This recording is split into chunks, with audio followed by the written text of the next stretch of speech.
오늘은 제가 마술을 하나 보여드리고 시작을 하려고 그래요. 우리 하나님을 사랑이라고 얘기하잖아요. 네, 하나님은 공의이십니까? 네, 하나님은 의롭죠. 하나님한테는 의롭지 않은 구석을 단 한 군데도 찾을 수가 없어요. 근데 우리 인간은 의롭지 않죠. 인간이 죄를 지음으로써 하나님의 영광에 이르지 못했다, 이렇게 얘기합니다. 하나님의 영광에 이르지 못한, 의롭지 못한 사람들이 가는 길은 결국 하나님으로부터 잘라져 나가는 거예요. 이 하나님으로부터 잘라져 나가는 이유는 하나님은 righteous 하기 때문에, 의롭기 때문에 그렇다는 거예요. righteous를 이제 여러분 이게 사각형을 뭐라고 그러죠? rectangle 이렇게 얘기하잖아요. rectangle 할 때 rect가 무슨 뜻인가요? rect가 올바르다 이런 뜻이에요. 똑바로 섰다 이런 뜻입니다. 각이 똑바로 섰다 이 말이에요. 앵글은 각이란 뜻이죠. rect가 똑바르다 이 말이죠. 그러니까 correct 이러면은 함께 똑바로 하다, 이러니까 고치다 이런 뜻이 되는 거예요. 그래서 죄인인 인간을 하나님이 correct 하는 것을 보여주겠습니다. 이렇게 죄인인 하나님을 하나님이 어떻게 하고 싶으시냐면 하나님의 진노로 이렇게 하고 싶으세요. 이렇게 똑바로 렉탱글로 이렇게 혹 잘라버리고 싶으시다는 겁니다. 이렇게. 그래서 뚝 잘랐어요. 이것이 하나님의 공의예요. 이게 펼치면 뭐가 나올까요? 잠깐만. 컨닝하고 펼치면 이게 나오는 겁니다. 어머, 너무 신기하죠? 제가 숨겨놨어요. 이렇게. 하트를 속에다 숨겨놓고 딱 잘라서 펼치면은, 이쪽으로 펼치면 네모지만 이쪽으로 펼치면 이게 하트가 나오게 이렇게 했어요. 예, 제가 이제 주일학교 때 써먹었던 마술인데, 여러분한테는 이렇게 주일학교 애들한테 하듯이 할 수는 없잖아요. 여러분 봤죠? 막 이렇게 할 수는 없잖아요. 그러니까 자, 이렇게 하나님께서는 공의라고 하는 것을 베푸셨는데, 그 하나님의 공의를 펼쳐놓고 보면 그 안에 뭐가 들어있다는 거예요? 사랑이 들어있다는 겁니다. 사랑을 숨겨놓고 하나님이 공의를 펼쳐버리신 거예요. 그리고 나서 딱 펼쳐놓고 나니까 이게 뭐예요? 공의를 펼친 그것 때문에 하나님의 사랑이 더욱더 빛나버리다는 겁니다. 그럼 그 공의는 어디에서 펼쳐진 건가요? 십자가상에서 펼쳐졌죠. 그러니까 십자가에서 펼쳐버린 하나님의 공의가 사실은 하나님의 사랑을 확증해버리더라는 거예요. 이것이 로마서에서 얘기하고자 하는 겁니다. 로마서 오늘 이제 3장 25절부터 보지만 3장 23절에 이제 보시면은 모든 사람이 죄를 범함에 하나님의 영광에 이르지 못했다, 이렇게 나와요. 인간이 죄를 범하면 하나님의 영광에 이르지를 못하는 겁니다. 그리고 인간이 죄를 범하면 하나님한테 영광이 안 돼버리는 거예요. 그러면 인간이 죄를 범함으로써 하나님의 영광에서 조금이라도 뺄 수 있다고요, 없다고요? 전혀 뺄 수 없다는 거예요. 근데 인간이 죄를 범함으로써 하나님의 영광을 어떻게 했다는 거예요? 가렸다는 겁니다. 왜냐하면 인간은 하나님과 함께 의롭게 삶으로써 하나님의 영광을 드러낸 존재라고 이렇게 얘기했잖아요. 뭐 지난 시간에도 설명했지만 인간이 죄를 범하고 나서 앞에다가 중요한 부분을 무화과 나무 잎으로 가리고 있잖아요. 부끄러워서 가렸더라. 왜 부끄러워했을까? 이걸 생각하면 두 사람 다 부부인데 항상 벗고 살았잖아요. 부부고 볼 것 다 받고 이랬는데 서로 부끄러워서 옷을 가렸다, 이 말이란 말이에요. 볼 사람도 없잖아요. 두 사람밖에 없잖아요. 그러니까 가릴 필요가 없는 겁니다. 근데 가린 이유가 뭐라는 거예요? 하나님의 영광이 덧입혀져 있었는데 죄를 범하는 순간에 하나님의 영광이 벗어져 버렸다는 겁니다. 그러니까 수치스러운 것을 알고 가려버렸다는 거예요. 이것이 하나님의 영광과 죄의 관계를 잘 설명해 주는 말이 되는 거예요. 하나님 앞에 죄를 범하면 영광에 이르지를 못하게 되는 겁니다. 하나님의 영광에 이르지 못하니까 당연히 하나님의 영광 앞에서 사람은 죽게 되는 거죠. 사람이 범죄를 하는 것은 전부 사실 범죄의 원인이 뭐예요? 왕 대신 하나님을 대체하는 어떤 것을 세웠다는 거예요. 내가 왕이야 그러면 내가 대체물이 되는 거고, 우상이 또는 돈이 무슨 신상이 이렇게 대체물이 되면 그것들이 왕이 됐다는 뜻이 되는 겁니다. 그러면은 하나님이 받아야 될 영광을 어디에다 지금 풀어버린 거예요? 돈이나 신상이나 우상이나 나 자신이나 피조물한테 풀어버렸다는 거예요. 그러면은 결과적으로 어떻게 되는 건가요? 하나님의 영광을 썩어질 금수와 버르지의 형상으로 뒤집어 놔버렸다는 뜻이 되는 겁니다. 그러니까 이제 하나님의 진노가 하늘로부터 내려오게 이렇게 되는 거예요. 그러니까 인간이 죄를 범하면 인간이 범하는 죄는 모든 죄는 뭐하고 관련된다? 하나님의 영광과 관련돼 있다는 거예요. 근데 예수님이 십자가에서 돌아가시잖아요. 근데 십자가에서 돌아가시면서 예수님께서 그 십자가에 순종을 하시면서 하시는 말씀이 있어요. 하나님의 영광을 내가 영화롭게 했습니다, 이런 말이 나오는 거 기억하시죠? 십자가의 때를 영광의 때라고 불러요. 그러면 십자가는 순환을 받는 거잖아요. 십자가에서 못 박혀서 죽는 게 어떻게 영광이 되나요? 왜 십자가에서 피 흘리는 게 영광이 될까요? 십자가에 그 흘리는 피로 인간들의 죄를 전부 다 씻어버리니까, 죄 때문에 하나님의 영광이 가려졌던 건데 그걸 씻어버리니까 하나님의 영광이 다시 어떻게 된다는 거예요? 회복이 된다는 겁니다.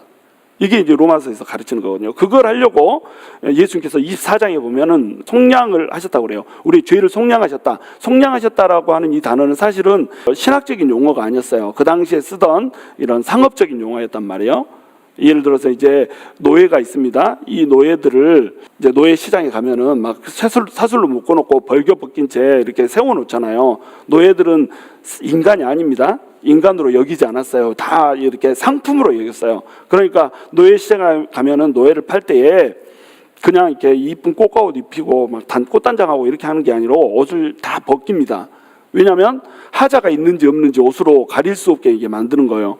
우리 배 많이 나온 것도 이렇게 조랑말 모양 이렇게 줄무늬로 된 거 입으면은 막 가려지고 이렇게 되잖아요.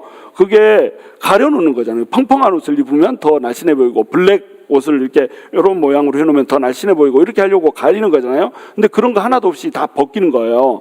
그러면 어떻게 돼요? 이 노예가 상품인지 하품인지 이걸 다 가릴 수 있다는 겁니다. 그냥 물건이라는 거죠. 그걸 쇠사슬로 묶여서 딱 서 있는데 이걸 어떤 사람이 이제 사간단 말이에요. 그러면 이 사람이 사가는 순간에 이건 누구 것이 되는 거예요? 그 사간 사람의 것이 되는 거예요. 그러면 근데 이 노예가 이제 끌려가기 싫으니까 막 조금 뻗당겼어요. 그랬더니 채찍으로 때리고 막 매질을 하고 막 이렇게 합니다. 지나가는 사람이 이거 보니까 너무너무 불쌍한 거예요. 그래가지고 그거 얼마 주고 샀어? 이렇게 은 30에 샀습니다. 노예 한 사람이 못 가지. 은 30이니까 그거 내가 은 한 100냥 줄 테니까 나한테 파쇼. 이렇게 해가지고 이걸 팔았어요. 이 판 거를 가지고 이제 문서까지 다 받은 다음에, 자 이제 내가 너를 샀는데 너는 이제부터 노예가 아니하고 문서를 확 찢어버렸다고 생각하세요.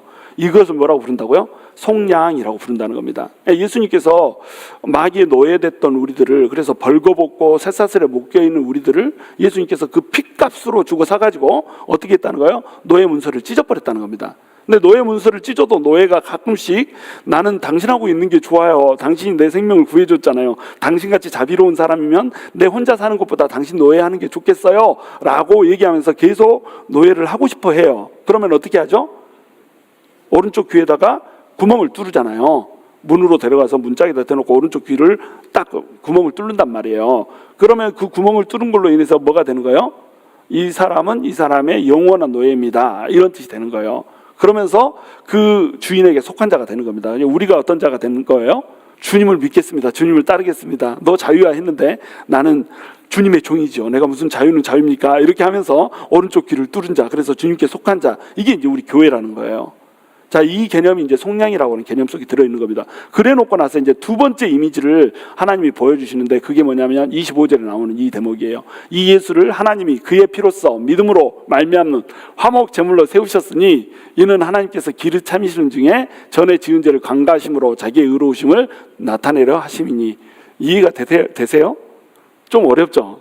첫 번째 어려움은 어디 있냐면, 이 예수를 하나님이 그의 피로써 믿음으로 말미암는, 일단 말이 길어요. 화목 제물로 세우셨으니 이렇게 돼 있어요. 이 화목 제물이라고 하는 이 단어가 사실은 번역이 조금 잘못된 단어입니다. 이 화목 제물이라고 하는 단어에 해당하는 이 헬라어 단어가 힐라 스페리온이라고 하는 단어예요. 힐라 스페리온이라는 단어는 언제 쓰는 거냐면, 여러분 이제 지성소에 들어가면 법궤 있죠? 법궤 뚜껑, 그걸 뭐라고 부르죠? 천사 두 명이 날개 맞대고 있는 거, 속죄소. 그것을 헬라어로 힐라 스페리온 이렇게 부르는 겁니다. 근데 이제 속죄소로 세우셨으니 이렇게 번역하기가 좀 거시기 했나 봐요. 그래가지고 이것을 화목 제물로 세우셨으니 이렇게 번역했어요. 화목 제물이라고 하는 말도 사실은 여기서는 이제 조금 어색하죠. 왜냐하면 단어 자체를 내 의도에 맞게 이건 번역을 한 겁니다. 원래대로 번역을 하려면 어떻게 번역해야겠어요? 속죄 제물로 세우셨으니 이렇게 번역을 해야 돼요. 왜냐하면 속죄소를 제물하고 결부시키고 싶으니까. 근데 속죄 제물이라고 하는 단어는 사실은 따로 있거든요. 힐라스모스라고 하는, 힐라스모스, 힐라스페리온 비슷하죠? 힐라스모스라고 하는 단어인데 이 단어가 속죄 제물이라고 하는 단어예요. 근데 속죄 제물이라고 하는 단어는 따로 있으니까, 힐라스모스라고 하는 단어는 따로 있으니까 힐라스페리온 이렇게 썼으면 속죄 소로 세우셨으니 이런 뜻이 되는 거예요. 자, 속죄 소로 세우셨다, 이 말이 얼마나 의미 있는 말인지 여러분 제 말을 이제 조금 들어보시기 바랍니다. 자, 인간이 죄를 범했죠. 근데 인간이 죄를 범했을 때 이 모든 일련의 인간의 죄를 짓고 지성소로 들어갈 수 있게 해주기 위해서 절기를 하나 세웠는데 이 절기가 어떤 절기예요? 대속죄일, 대속죄일이란 말이에요. 이 대속죄일을 히브리어로 욤 키푸르 이렇게 부르잖아요. 욤 키푸르 할 때 이 키푸르는 덮는다는 뜻이에요. 그러니까 욤 키푸르, 욤은 날이란 뜻이고 덮는 날이란 말이에요. 뭐를 덮어요? 죄를 덮어버리는 날이라는 겁니다. 죄가 없는 게 아니에요. 죄가 있는데 그 위에다가 덧입어 버렸다는 거예요. 이게 이제 이 욤키푸르 속죄일이거든요. 우리 죄가 있는데 뭘로 덮어버려요? 양의 피로 덮어버려요. 그러니까 피 때문에 안 보이는 거죠. 다른 생명이 나를 위해서 죽은 그 대속의 죽음이 있기 때문에 내 죄가 이제 가려져 버리는 거죠. 이런 개념이라고 하는 겁니다. 그런데 그 대속죄일에 하는 일이 있어요. 그 하는 일이 뭐냐면 염소를 2마리를 잡습니다. 한 마리는 여호와를 위한 염소, 또 한 마리는 아사셀을 위한 염소, 이 2마리를 잡는데 이 2마리 염소를 성전 쪽을 보고 서게 한 다음에 제비를 뽑아요. 제비를 뽑은 다음에 탁 여호와께 딱 이렇게 해가지고 그 자리에서 피는 거죠. 피면은 여호와께 바쳐졌으면 여호와께, 뭐 아사셀에게 했으면 아사셀에게 이렇게 이제 써져 있는 겁니다. 그래가지고 이거를 아사셀을 위한 염소한테는 오른쪽 뿔에다가 빨간 리본을 달아주고 또 이 여호와께 바치는 염소에게는 목에다가 빨간 띠를 리본을 달아주고 이렇게 해가지고 구별을 해놓는 거예요. 왜냐하면 둘이 똑같이 생긴 거를 고르거든요. 쌍둥이 같이 생긴 거, 값도 똑같고 가치도 똑같고 모양도 똑같고 색깔도 똑같고 이런 애를 둘을 세워놓고 이제 하는 거기 때문에 나중에 헷갈려 버리면 안 되잖아요. 그래서 이렇게 제비 뽑아가지고 해가지고 여기다가 이제 리본을 달아놓는 겁니다. 그러면 이 둘 중에서 누가 먼저 죽을까요? 여호와께 바치는 염소가 먼저 죽는 거예요. 이 여호와께 바치는 염소를 죽여서 피를 받아요. 그래서 피를 받아서 이 피가 굳지 않게 잘 젖고 이 여호와께 바치는 염소는 이제 번제로 드려지는 겁니다. 그럼 이 피는 이제 남겨놓는 거죠. 그래서 이 피를 어떻게 하죠? 이 피를 갖고 들어가서 뿌리는 곳이 있어요.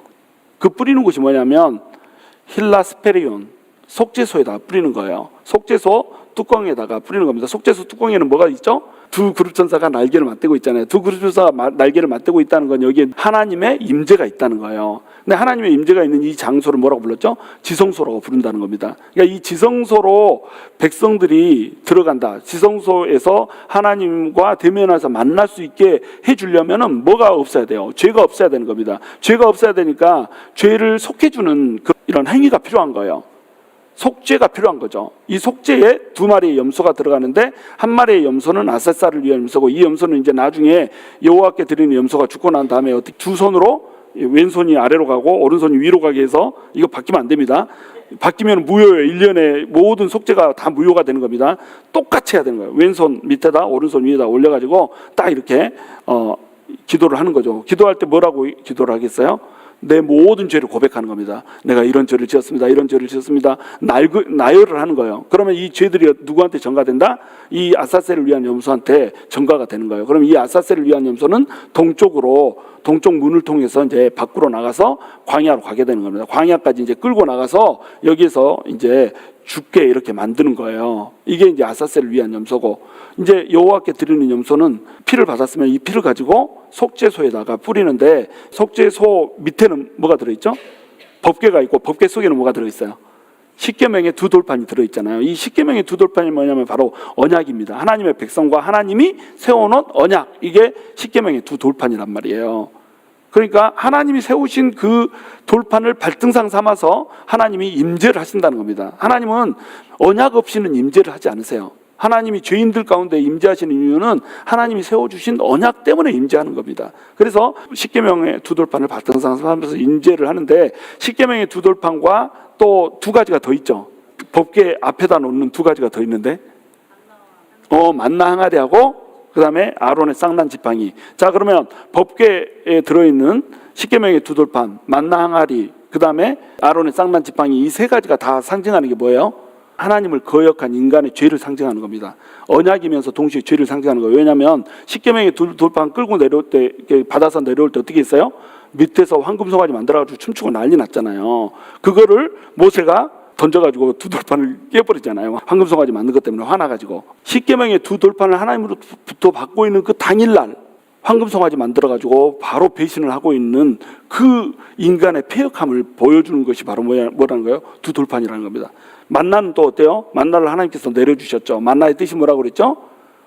이것이 뭐냐 이런 뜻이라고 그랬죠. 하늘에서 내려오니까 세상에 한 번도 본 적이 없는 음식물이 막 하늘에서 떨어지는 거예요. 그러니까 이것이 무엇이요? 이렇게 해가지고 이것이 만나라고 하는 이름이 돼가지고 우리한테 온 겁니다. 그렇게 귀한 것 생전 보지도 못한 이 기름으로 튀긴 과자같이 맛있는 이것을 줬는데 백성들이 뭐라 그래요? 이 박한 식물 위에는 우리가 먹을 것이 없노라 이러면서 우리가 옛날에 부추도 먹고 생강도 먹고 마늘도 먹고 생선도 먹고 막 고깃국을 원 없이 먹고 뭘 원 없이 먹어요. 겨우 밥상머리에서 남겨준 거 이거 먹고 있었으면서 원 없이 먹었다고 막 이러면서 과거를 미워하고 막 이러잖아요. 그러니까 하나님이 만나를 내려주셨는데 또 만나를 무시하면서 어떻게 했어요? 하나님의 자비하심과 하나님의 은혜로우심을 정면으로 거역을 해봤단 말이에요. 그리고 아론의 쌍난 지팡이도 어때요? 아론을 제사장으로 세워놨는데 왜 아론만 제사장이냐 막 이래가지고 막 대들잖아요. 그러니까 그러면 12 수령들하고 다 갖고 와봐라. 아론도 이 지팡이 들고 오고 너네도 지팡이 들고 오고. 지팡이가 뜻하는 건 뭔가요? 생명이 없다는 거 뜻하잖아요. 아무런 힘도 없고 능력도 없다는 거 뜻하잖아요. 근데 아무런 힘도 없고 능력도 없고 죄인일 뿐인 그 지팡이들 다 가져왔는데 택한 아론만 어떻게 했어요? 지팡이에서 싹이 나고 싹이 날 뿐만 아니라 거기에 그냥 꽃도 펴불고 열매도 맺혀 불고 막 이렇게 되잖아요. 아몬드. 자, 이렇게 어마어마한 하나님의 기적을 보여주시는데 그 기적 이면에 뭐가 있어요?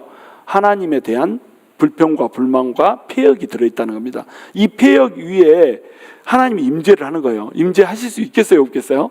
임재를 할 수가 없는 거예요. 그래서 이 뚜껑을 놔두고 뚜껑 위에다가 그룹천사를 댄 다음에 그 밑에 자리를 속죄소라고 이름을 붙여놓은 거예요. 죄를 속하는 자리 이렇게 붙여놓은 겁니다. 그리고 그것이 시은좌, 은혜를 베푸는 자리 이렇게 이름을 붙여놓은 거예요. 그래서 신약에서는 그것을 뭐라고 불러요? 은혜의 보좌 이렇게 부르는 겁니다. 그런데 그 뚜껑이 있다고 해서 무조건 속죄가 되는 게 아니란 말이에요. 속죄는 무엇으로만 이루어질 수 있습니까? 피로만. 피에 생명이 있으므로 피 흘림이 없이는 뭐가 없다? 죄사함이 없다. 그러니까 무조건 피를 흘려야 되는 거예요. 근데 그 피를 어디다가 흘려서 뿌린다고요? 바로 속죄소에다 뿌린다는 겁니다. 속죄소에다 피를 뿌리면은 그 피가 지금 뭘 덮고 있어요?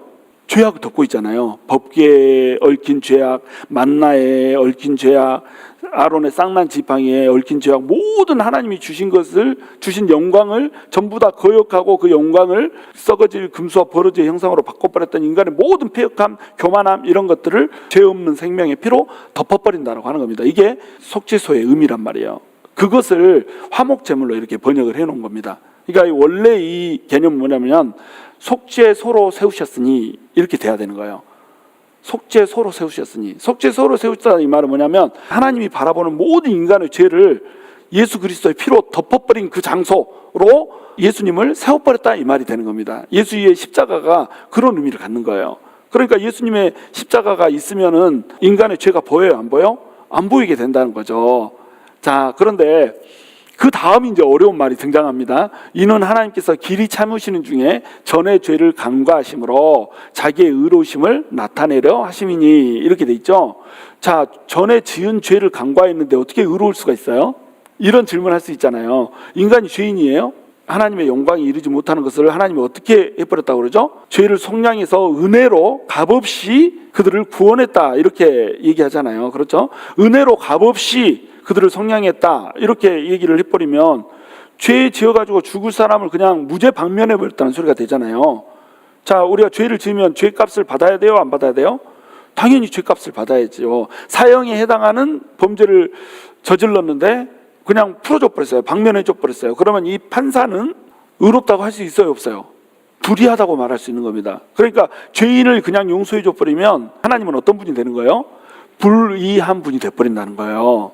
하나님이 공의를 행하려고 죄인들을 죽여버리면 어떻게 되겠어요? 공의를 행해버리면 하나님의 사랑이 무너져 버리는 거예요. 근데 하나님이 사랑하자고 죄인들을 그냥 용서해줘 버리면 어떻게 되죠? 그러면 하나님의 공의가 무너져 버리는 거예요. 동전의 양명처럼 이건 용서해 주지도 못하고 또 그렇다고 해서 죽이지도 못하고 사랑과 공의를 한꺼번에 이루어야 되는 겁니다. 그래야지 사랑이면서 동시에 공의로운 분이 되는 거예요. 그렇죠? 의로우면서 동시에 사랑이신 분이 되는 거예요. 이거를 어떻게 한꺼번에 조화를 시킬 수 있냐 이거죠. 무죄방면인데 하나님이 불의한 분이 아니고 여전히 의롭고 영광스럽고 거룩한 분으로 남아있을 수 있는 방법이 뭐냐 이거죠. 그 방법이 뭐였어요? 바로 예수 그리스도의 십자가였다는 겁니다. 예수님의 십자가로 이 예수님을 어떻게 만들어 버렸어요? 피를 흘리게 만들어 버렸다는 거예요. 그래서 예수님 자체가 속죄소가 되게 만들어 버렸고 예수님 자체가 속죄 제물이 되게 만들어 버렸다는 겁니다. 그러면 이 진노는 누구한테 쏟아졌어요? 그 속죄 제물에 뿌리기 위해서 드렸던 두 마리의 염소, 아사셀을 위한 염소와 여호와께 드리는 염소, 그 두 마리 염소가 죽은 거잖아요. 그렇죠? 이 두 마리 염소가 죽은 것처럼 예수님이 십자가 위에서 그렇게 죽어버렸다는 거예요. 그럼 이게 예수님이 뭐가 된다는 거예요? 예수님이 희생제물, 온전한 희생제물이 돼가지고 하나님의 진노를 받아버렸다는 겁니다. 하나님의 진노를 받아버렸으니까 하나님의 이 공의, 하나님의 의로우심은 어디에 쏟아 부어져 버렸어요? 예수님한테 쏟아 부어져 버렸다는 거죠. 그러니까 전에 지은 죄를 간과하심으로 자기의 의로우심을 나타내려 하심이니 이 말이 돼버린 거예요. 이제 죄를 간과했는데 어떻게 의로워질 수 있어요? 죄를 간과한 이유가 뭐예요? 예수님의 피 때문에. 자, 우리가 죄인인데 마치 우리가 이게 아론의 쌍난 지팡이나 만나 항아리처럼 죄성을 그대로 가지고 있다고 생각해 보세요. 근데 거기에 속죄소로 덮어놓고 거기에 피로 덮어버렸어요. 죄가 보여요, 안 보여요? 안 보인다는 겁니다. 뭐 때문에? 예수님의 피 때문에. 이 얘기를 하는 거예요. 우리가 죄인인데 죄인인 우리의 죄를 그냥 뭐 걷어가고 이런 것이 아니고 예수님의 피를 그냥 뒤집어 씌워서 피로 덮어버렸다는 거예요. 피로 쫙 덮어버리니까 원래 우리 까만 죄를 지고 있는데 피로 덮어버리니까 우리가 어떻게 보여요? 빨갛게 보이는 겁니다. 그러니까 우리가 죄인이에요, 아니에요? 죄인이 아니라는 겁니다. 근데 예수님의 피는 어떤 피예요? 의인의 피잖아요. 그러니까 우리를 볼 때 우리가 죄인이었는데 어떻게 보여요 이제? 의인으로 보인다고 하는 겁니다. 분명히 우리는 죄인인데 예수님의 피가 덮어져 버렸으니까 화목 제물로, 속죄 제물로, 속죄소로 우리를 예수님이 자기를 삼으셔가지고 우리한테 피를 덮어버렸으니까 우리가 이제는 의인으로 보여버린다는 겁니다. 이걸 뭐라고 불러요? 칭의라고 부른다는 거예요. 의롭다고 칭해버렸다는 거예요. 죄인인데 넌 이제 의인이요, 이렇게 했다는 거예요. 왜? 예수님의 피 때문에. 그런데 예수님의 피를 흘리기 위해서 예수님한테 하나님의 진노가 쏟아 부어졌잖아요. 그러니까 하나님은 의로워요, 의롭잖아요? 의롭다는 겁니다. 왜냐하면 진노를 쏟아 부었거든요. 죄에 대한 뭘 했어요? 형벌을 했거든요. 죄를 죄로 여기고 죄를 벌을 줬거든요. 그러니까 예수님은 어떻다? 하나님은 의롭다는 거예요. 이해가 되나요? 열심히 설명했는데 이해 안 되면은 자, 그래서 26절 곧 이때 자기의 의로우심을 나타내사 자기도 의로우시며 또한 예수 믿는 자를 의롭다 하려 하심이라. 자, 하나님이 이제 의로하셨죠. 죄를 갚아버렸으니까, 죄를 벌했으니까 하나님은 의로운 분입니다. 틀림없는 분이에요. 빈틈없는 분이에요. 그런데 예수님의 피로 우리를 덮어버렸으니까 우리는 어떻게 됐어요? 이제 우리도 의롭게 돼버렸다는 거예요. 그러니까 하나님도 의롭고 우리도 의롭다고 해줄 수 있는 방법을 하나님이 찾아내버린 겁니다. 근데 이것을 몰랐다가 찾아낸 것이 아니고 태초 이전에 이미 우리가 죄 지을 것을 알고 이것을 계획해 놓으셨다는 거예요. 이게 이제 구속 언약이라고 하는데 이것을 이미 계획해 놨다가 이것을 뭘로 보여주셨어요?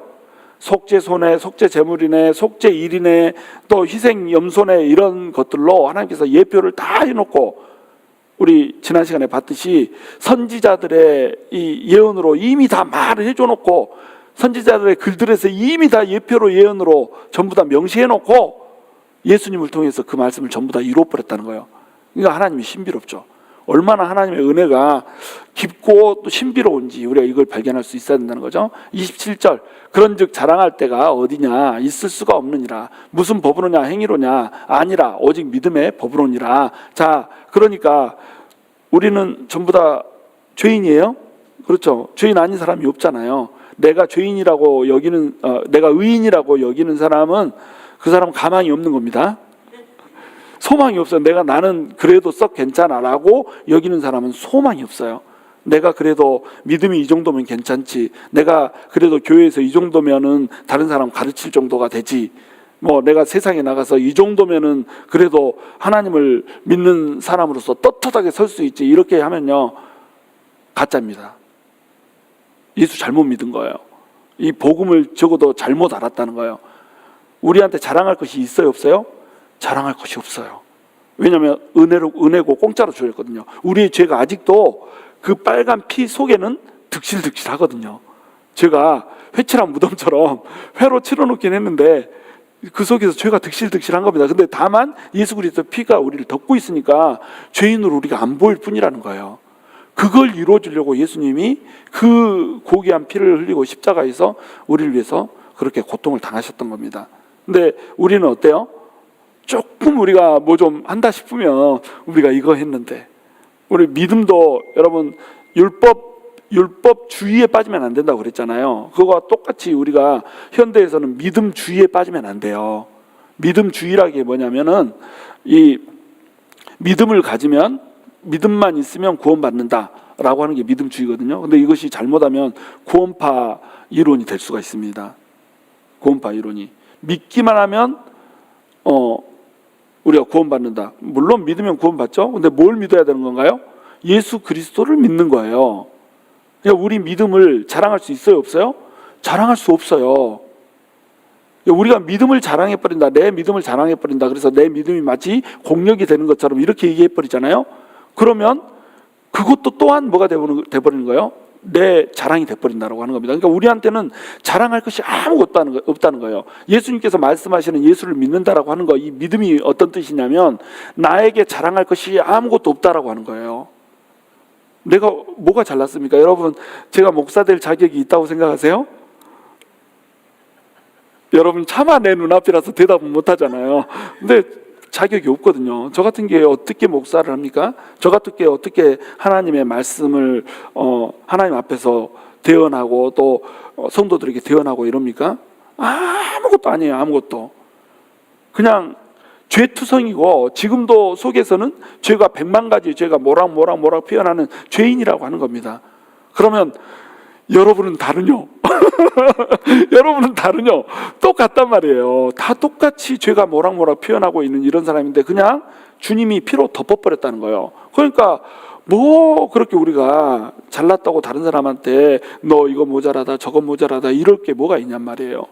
바로 이 죄의식, 내가 주님의 피로 나를 덮어놓은 것이 아니면 나는 아무것도 아닌 존재다, 아무 소망도 없는 존재다, 이 인식이 없으니까 어때요? 계속 네 잘못이지 이렇게 하고 있는 겁니다. 가정에서도 가정이 행복하지 않은 이유가 뭐예요?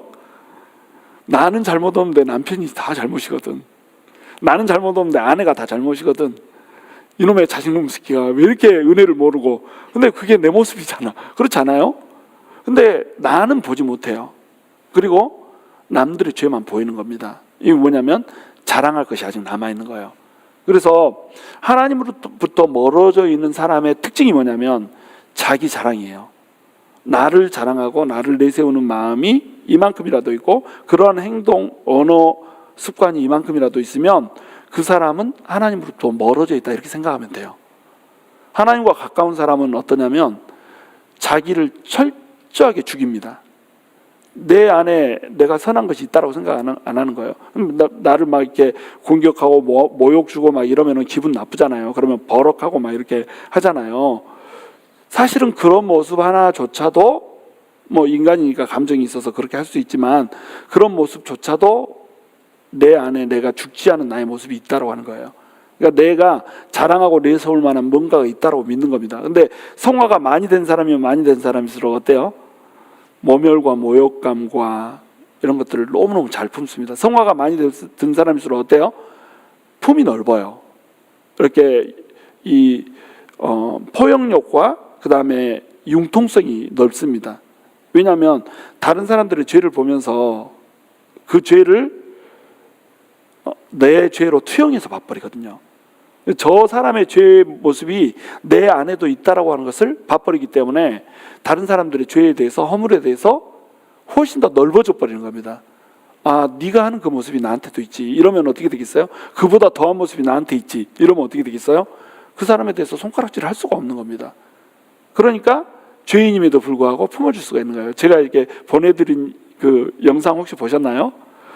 저 그거 보고 좀 울컥했는데, 그 권오중이가 이렇게 십자가를 전해주는 그 장면 있잖아요. 그래서 손에다 딱 십자가 얹는데 그 장면이 그렇게 눈물이 나더라고요. 마치 예수님이 너 이게 네가 져야 될 십자가다라고 이렇게 말하면서 쥐어주는 것 같은 느낌이었어요. 진짜로 그 사람 누가 봐도 진상이잖아요. 그죠? 우리 주변에도 그런 사람들이 있단 말이에요. 아직 믿음이 연결지 못하고 아직 성숙하지 못하기 때문에 그냥 누가 봐도 진상인 이런 사람이 있죠. 그런 사람 만나면 어때요? 뭐 답답하죠. 그냥 가까이 안 하고 싶고 좀 그렇죠? 딱 영 끊어버리고 싶고 될 수 있는 대로 전화 와도 이게 그냥 전화가 고장난 것처럼 이렇게 하고 싶고 이렇게 하잖아요. 또 이렇게 전화 받았다가도 그 사람이면 여보세요 이러다가 이제 끊어버리고 막 이렇게 하잖아요. 그런 적 없으세요? 전파가 좀 안 좋네요 막 이렇게 하면서 끊어버리지 않으세요? 우리 집은 진짜 전파 안 좋아요. 나중에 전파 안 좋은데 끊었다고 막 이렇게 하시면 안 돼요. 우리 집 산길로 가는 길이 있어가지고 거기 전파가 안 되는 길이 한 2-3분 있거든요. 거기 전파가 안 좋은데 또 나중에 나랑 통화하기 싫은 것 같다 이러면 안 되는데 그런 사람들이 있단 말이죠. 근데 그럼에도 불구하고 하나님이 어떻게 한단 말이에요? 십자가를 손에다 딱 쥐어주는 거, 그것을 우리의 소명인 것처럼 받을 수 있다는 겁니다. 왜냐하면 주님이 우리를 위해서 그렇게 하셨으니까. 그게 하나님을 믿는 사람, 자랑할 것이 없다는 거예요. 법으로도 행위로도 고행으로도. 여러분 연옥이라고 하는 거, 저기 선주교에서 나오는 연옥이라고 하는 그것을 우리가 뭐 림보라고 그래가지고 이제 뭐 그럴싸하게 막 끄떡끄떡 하잖아요. 근데 여러분 그것도 똑같이 고행주의인 거 아세요? 우리가 살아서 고행을 통해서 천국에 갈 수 있다 이거 하고, 죽어서 불 가운데서 불의 그 고행을 겪고 나면, 견디고 나면은 천국에 갈 수 있다, 이거 똑같은 이 고행주의입니다. 공로주의예요 그게. 그래서 그런 주장을 하면 사실은 이단 사설이 되는 거예요. 뭐 천주교가 이단이라고까지는 제가 얘기하고 싶지는 않은데, 연옥이라고 하는 개념 자체가 공로주의란 말이에요. 왜 공로주의냐? 거기에서 불로 나를 태우는 것 같이 막 뜨겁게 있어서 전부 그 죄에 대한 값을 불로 타는 뜨거움으로 갚았어. 고행이잖아요. 그러면 나 천국 가. 그러니까 자손들이 막 돈을 엄청나게 많이 헌금해주고 뭐 위에서 계속 한 10,000번의 기도를 계속 드려줬어. 뭐예요? 고행이잖아요. 내 기도에 공덕을 쌓아서 그 사람이 천국 가잖아요. 자랑할 게 뭐예요? 내 후손들이 날 위해서 기도했어요. 자랑할 거잖아요. 그렇죠? 내가 불 가운데서 불타게 고생했어요. 자랑할 거잖아요. 내 자랑이 들어가면 전부 다 뭐예요? 공로주의라는 겁니다. 그러니까 연옥이라고 하는 것은 사실은 이단 사설이 되는 거예요. 예수 그리스도의 피 외에 다른 공로를 집어넣으면 전부 이단 사설이 되는 겁니다. 주님께서 예수 그리스도 그 이름 외에 구원받을 만한 이름을 준 적이 있어요? 없어요? 없어요. 오직 예수를 믿는 그 믿음으로만 구원을 받는 겁니다. 예수를 믿는 그 믿음으로만 구원받는 거예요. 그냥 믿음 말고, 내 공적으로서의 믿음 말고, 예수 그리스도가 가르쳐준 믿음. 그 믿음은 어떤 믿음이죠? 나한테 내세울 것이 아무도 없다는 거예요. 예수 그리스도가 그저 나를 위해서 피를 흘려주시고 그 피로 나를 덮어준 그 공적, 예수 그리스도의 공적 때문에, 예수 그리스도가 나한테 전가해준 그 이 때문에 나는 의롭다 칭함을 받고 구원을 얻는다. 이것밖에 다른 가르침이 없다는 거예요. 그러니까 우리가 공로주의에 빠지면 안 된다는 거죠. 내가 기도 열심히 했으니까, 내가 말씀 열심히 봤으니까, 헌금 제일 많이 했으니까, 장로 됐으니까, 또 뭐 권사 됐으니까, 그래도 내가 목사니까, 이런 거 전부 다 뭐예요? 공로주의라는 겁니다. 내가 내세울 것이 아무것도, 자기 자랑을 하고 있다. 내가 목사가 돼가지고 사역을 한 10년 하면서 50명으로 시작했던 성도들을 5,000명까지 늘렸습니다. 이렇게 하면 뭐예요? 자기 자랑이라니까요. 그 자기가 한 건가요? 하나님이 맡길 만한 그릇이 안 돼도요, 하나님이 그냥 맡겨주기도 합니다. 저런 사람이 목사할까 하는데도 500명, 1,000명까지 막 늘어나는 데도 있고 막 이래요. 그거 어떻게 설명할 건데요? 여로보암 시대에 여로보암 2세가 그렇게 악을 행했잖아요. 근데 여로보암 2세 때 제일 강했잖아요. 호세아 선지자 보내주고 아모스 선지자 보내주고 선지자를 보내서 막 해도 말 지지리도 안 듣는데, 치리하는 기간은 또 어마어마하게 길잖아요. 므낫세 봐보세요. 므낫세가 그 이스라엘 남유다 통틀어서 제일 악한 왕 중에 한 명이잖아요. 그렇죠? 그런데 므낫세가 제일 오래 살았어요. 제일 오래 통치했어요. 어떻게 설명할 거예요? 우리의 성공, 우리의 형통, 이것이 우리가 제대로 신앙생활을 하고 있다는 것을 검증하지 못한다는 겁니다. 우리는 자랑할 것이 아무것도 없다는 거예요. 빈손으로 나는 아무것도 없습니다. 오직 예수님의 공로만으로, 예수님의 은혜만으로 나는 구원받는 사람입니다. 이렇게 얘기할 수 있다는 거예요. 자, 그것이 그러므로 사람의 의롭다 하심을 얻는 것은 율법의 행위에 있지 않고 믿음으로 되는 줄 우리가 인정하노라. 하나님은 다만 유대인의 하나님이시냐 또한 이방인의 하나님은 아니시냐. 진실로 이방인의 하나님도 되시느냐. 차별이 없다는 거죠. 할례자도 믿음으로, 무할례자도 믿음으로 의롭다 하실 하나님은 한 분이시니라. 그런즉 우리가 믿음으로 말미암아 율법을 파기하니라. 그럴 수 없느니라. 도리어 율법을 굳게 세우느니라. 자, 마지막 질문이 하나 있어요. 이 질문은 뭐냐면, 그러면은 율법대로 이제 안 살면 되겠네요. 예수님의 은혜로만 구원받는데 뭐 율법 지키고 말씀 따라서 애쓰고 노력하는 거 그런 거 없어도 되겠네요. 이 질문이 생기겠잖아요. 그죠? 이러면 그 사람은 예수님을 못 만났다는 겁니다. 예수님을 만나면요, 내가 믿고 행동을 한다. 믿었으니까 행동에 결단을 하고 행동을 한다. 이게 아니에요. 믿음은 반드시 뭐라고요? 행동하고 한 덩어리란 말이에요. 믿음은 행동을 같이 수반해요. 믿음 안에 뭐가 들어있어요? 행동이 들어있어요. 이제 다음 시간에 이 아브라함과 다윗을 통해서 더 자세히 이제 살펴보겠지만, 믿음은 반드시 행동을 수반합니다. 믿음의 행위를 수반해요. 믿음의 행위를 수반하지 않고 나는 이제 믿었으니까 믿은 시점부터 구원받는 거야 막 이렇게 하잖아요. 이러면 뭐가 된다? 구원파 이단이 된다는 거예요. 믿었는데 삶에 변화가 없어. 믿었는데 말씀대로 안 살아도 돼 이렇게 주장을 해버리면 그 사람은 하나님을 만나지 못한 사람. 우리가 믿었어요. 그래서 예수님을 만나고 예수님의 그 피를 흘려주신 십자가의 피가 막 가슴에 새록새록 막 감동으로 밀려와요. 그러면은 우리 마음속에 어떤 마음이 들어요? 주님 위해서 한번 목숨 걸어보고 싶다 이런 마음 안 드세요? 안 들어? 나만 드는 건가? 그대로 살지는 못해도 결단은 들잖아요. 그죠? 내가 주님 위해서 이거 한번 해보겠다 이런 마음은 들잖아요. 주님의 나라 위해서, 주님의 영광 위해서 내가 오늘은 이걸 해야겠다 이런 마음이 들죠. 이게 진짜라는 겁니다. 이게. 그러니까 믿음으로 율법을 파기하는 것이 아니고 믿기 때문에 율법이 어떻게 된다는 거예요? 굳게 세워져 버린다는 거예요. 율법이 텔로스라고 하는 율법의 마침이며 완성이다라고 설명했죠. 텔로스라고 하는 단어 뜻이 마친다는 뜻과 완성이라는 뜻을 같이 갖는다니까요. 예수님은 율법의 마침이 되느니라. 이 말은 율법을 끝냈다는 얘기가 아니라 율법을 완성시켰다는 뜻이 되는 거예요. 그 말이 우리한테도 그대로 이루어지는 겁니다. 우리가 예수 그리스도를 믿으면 예수 그리스도를 믿기 때문에 율법이 파기되는 것이 아니고 율법이 오히려 더 새록새록 우리 안에서 굳건하게 세워져 버린다는 거예요. 말씀대로 살고 싶은 열망, 주님의 뜻대로 살고 싶은 열망, 주님의 영광을 파손하고 싶지 않은 열망, 이런 것 때문에 우리가 우리 내면에 있는 모든 욕구들을 잠재우고 막 이렇게 한단 말이에요. 저 차 타고 가고 있는데 10마일로 서서히 가는 트래픽 잼이 있어가지고 뭐 속도를 낼 수도 없는 그런 길이었어요. 근데 뒤에 와서 그냥 느닷없이 빵 박아버리는데 왼쪽 이 차에 구멍이 뻥 뚫려 있어요. 범퍼 밀려 있고 앞차하고 또 밀려서 받아가지고 앞차도 찌그러져 있고 막 이렇게 해가지고 양쪽이 다 찌그러져 버렸어요.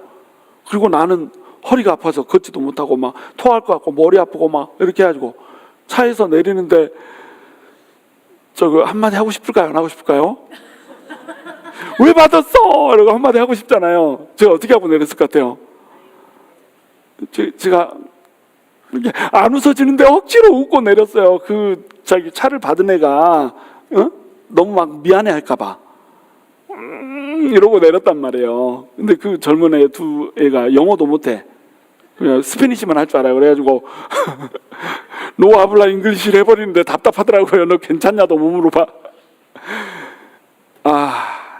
참 예수를 믿는다는 게요, 그 사람이 나를 받아가지고 이제 나는 딱 머릿속에 드는 생각이 이제 바빠 죽겠는데 어떻게 또 차를 수리하고 이게 인슈런스 또 병원에 다니고 이걸 또 어떻게 다 감당하지? 지금도 지금 바빠서 지금 내가 죽을 시간도 없는데 그 생각이 막 머릿속에 밀려오는데 막 답답한 거예요. 그것을 유발한 이 사람을 보면 화가 나야 되는데 어때요? 불쌍하더라는 거죠. 왜 그럴까요? 예수 그리스도가 내 안에 들어오니까 율법이 파기되는 게 아니라 율법이 굳게 세워진 겁니다. 그러니까 그 사람이 화나는 대상이 아니라 어떤 대상이 돼버려요? 불쌍한 대상. 아유, 또 보험료 올라가겠네. 그래서 나는 치료를 받아야 되니까 보험료 올라가겠네. 이렇게 해가지고 좀 불쌍하게 여겨지고 막 이렇게. 그래서 괜찮다고 막 이러면서 또 다독여주고 이렇게 했잖아요.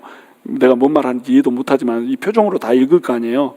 우리가 크리스찬으로 산다는 건 그런 겁니다. 크리스찬으로 산다는 건 예수님이 내 안에 들어왔기 때문에 말씀대로 살고 싶은 열망이 끌어올라야 돼요.